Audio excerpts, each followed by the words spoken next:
دیکھیے جو ہونے جا رہا ہے وہ تو بالکل واضح ہے.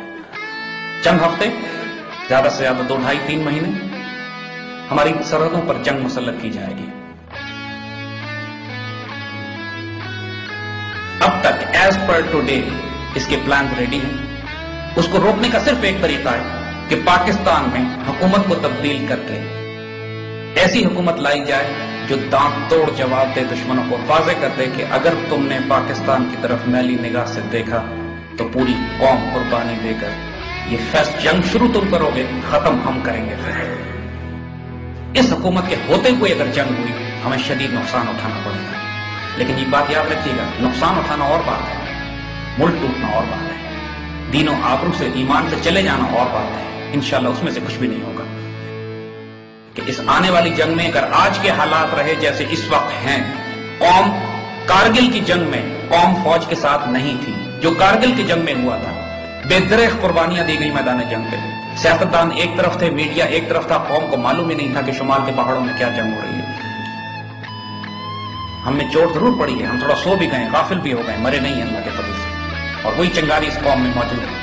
ہمارے حکمران ضرور ناپاک ہیں، ہمارے میڈیا میں ضرور لوگ بکے ہوئے ہیں، ہم ڈپلومیسی بالکل نہیں کر رہے ہیں، معاشی طور پہ بھی کمزور ہیں، لیکن اللہ کے فضل سے مری ہوئی قوم نہیں ہے. جغرافیہ ہمارا موجود ہے اور یہ انٹیکٹ رہے گا. اگر شروع میں مار پڑ بھی جائے، مار پڑنے کا مطلب ہے ہو سکتا ہے کہ ہمارے شہروں میں یہ بومنگ کریں، ہو سکتا ہے کہ ہمیں سرحدوں میں کچھ علاقے چھوڑنے پڑے، ہو سکتا ہے کہ ہمیں پیچھے ہٹنا پڑے کچھ علاقوں میں، کیونکہ پریشر بہت شدید ہوگا دو طرف سے.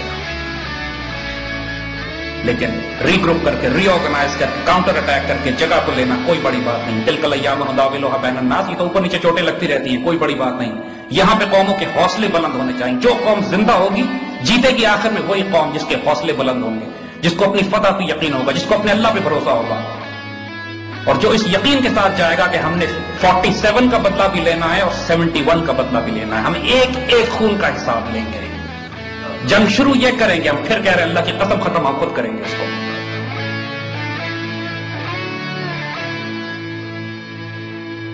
اس وقت اللہ کے فضل سے اگر ٹیکنالوجی کمپیریزن کریں تو Pakistan air force Indian air force سے کمزور ہے. ہماری آرم فورسز کے پاس نئے ویپن سسٹم نہیں ہیں جو انڈینز کے پاس ہیں. انڈینز اسرائیل سے بھی لے رہے ہیں، روس سے بھی لے رہے ہیں، امریکہ سے بھی لے رہے ہیں. لہذا ویپنز کے اوپر تو ہم کبھی بھی مقابلہ نہیں کر سکے ان کے ساتھ. ہماری تاریخ گواہ ہے 1400 سال کی کہ مسلمانوں نے کبھی طاقت کے توازن پہ جنگیں نہیں جیتی ہیں. ہم نے جنگیں جیتی ہیں تو اس کردار پر، اس اخلاق پر، اس جرأت پہ، اس جذبہ شہادت پہ کہ جو ہماری میراث ہے. ایک عجیب و غریب واقعہ آپ کو تاریخ اسلام کا سناتے ہیں. سیدنا خالد بن ولید رضی اللہ تعالیٰ عنہ جنگ یرموک سے پہلے، اب یہ سوچیے گا کہ مسلمان ملت کے اعلیٰ ترین بیٹل فیلڈ کمانڈرز وہاں، وار اسٹریٹجسٹ وہاں موجود ہیں. حضرت ابو عبیدہ بن جراح، حضرت زرار، حضرت خالد بن ولید رضی اللہ تعالیٰ عنہ.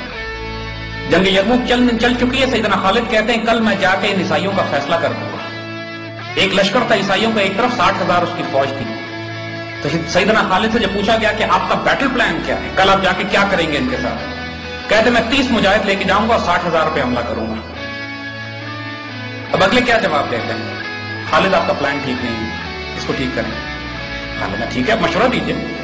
کہتے 30 کم ہے، 60 لے جائے گی.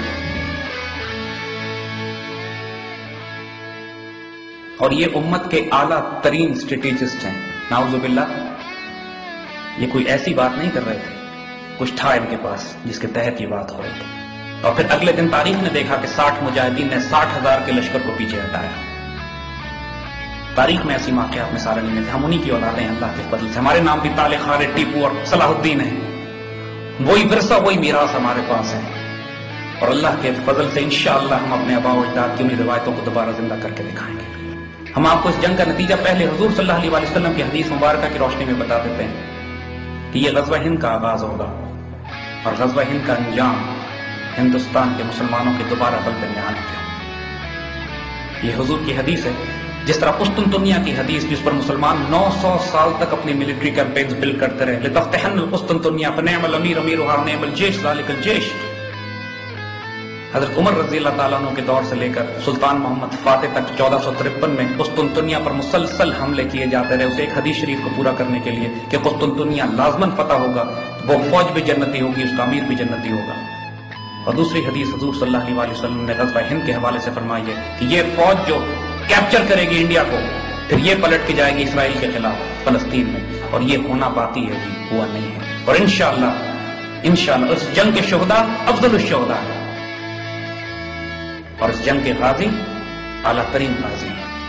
اللہ نے یہ نصیب پاکستانی قوم کے حق میں رکھا، اپنے نصیب کو ضائع نہ کیجیے گا۔ ہم نے غلطیاں کی ہیں، لیکن یہ توبہ اور استغفار کا وقت بھی ہے اور جرأت و دلیری کا بھی۔ اللہ سے دعا کیجیے، جنگ طلب نہیں کرنی چاہیے، لیکن جب وہ آ جائے تو پیٹ بھی نہیں دکھانی ہے۔ اللہ کی امان اور عافیت میں رہیں، انشاءاللہ اللہ پاکستان کا حامی و ناصر ہو۔ السلام علیکم۔